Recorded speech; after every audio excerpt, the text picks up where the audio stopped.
Hey there, I'm Brent Lancaster, and what we're going to talk about today is buyer representation, specifically sort of as it relates to all of the things that are happening now. As I've traveled the country, I've gotten tons of questions and tons of things, and so what I thought I'd do is just kind of put together a series of videos in terms of what you need to know, and you can kind of sort through them and gather them piece by piece. So this particular video, what I'd like to talk about is now that there has been a lawsuit and a proposed settlement and the NAR mid-year meetings, all of that stuff's behind us. There's some clarity that kind of comes out with this, but there's also a couple of questions. So what I'd like to do is kind of give you the synopsis right now and then peel back a little bit of a layer video by video. And so hopefully this will be one in a series. I'll kind of roll them out every day, and then you can kind of get a glimpse of it as well. So real quick, how did we get here? The next video, what we're going to talk about is how in the world we got here, but I'm going to save that for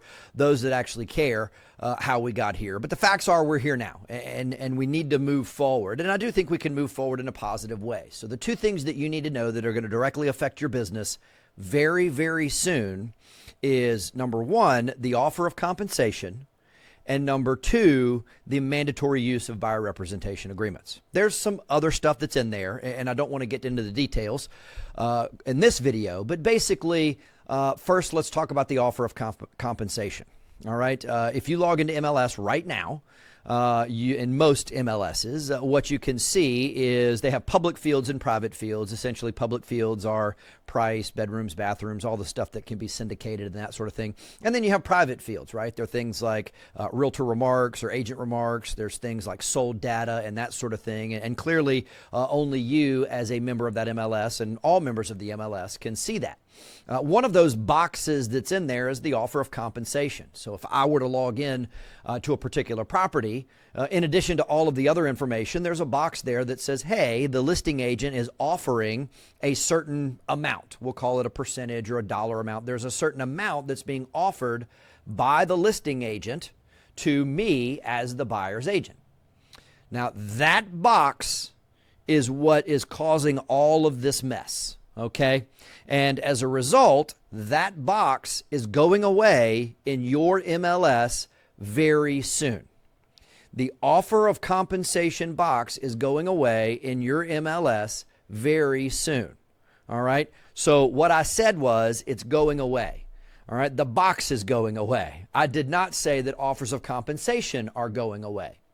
All right. And so that's kind of one of the things that we're going to talk about is, if they're not going away, if they're going away in the MLS, where are they going? And that essentially is going to be a brokerage decision, and we'll get into the details of that. But for the purposes of simplicity, for the purposes of this video, that box is going away. That's number one.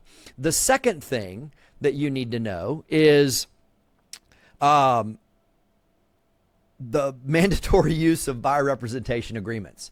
All right. And by being a member of the MLS, because you're a member of the MLS, you are going to be required to put a potential purchaser under a representation agreement before you show the property. Again, before you show the property. But if there's a property that's listed in MLS and a buyer wants to go see it, you can't just open the door. You have got to get that buyer under representation, all right, before you do that. And again, that's kind of a different skill set, right? The reason that a lot of people are freaking out about all this stuff is because this is new. All right, this is new to you. It's not necessarily new to some parts of the marketplace, but it is something that we're going to have to get used to. And that's kind of my goal over the next couple of videos, is to kind of explain, okay, what does the offer of compensation mean? What does it not mean? How can I work about it as a listing agent and as a buyer's agent, and how we can move forward there. Also, as it relates to the mandatory buyer representation agreement, what's mandatory about it? What does it mean when I say show a property?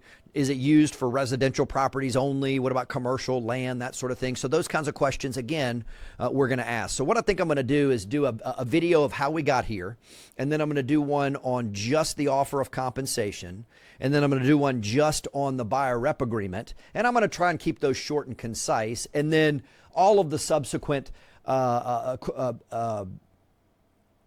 videos that we're going to do are just general questions that people have. And generally speaking, I've taught this class enough.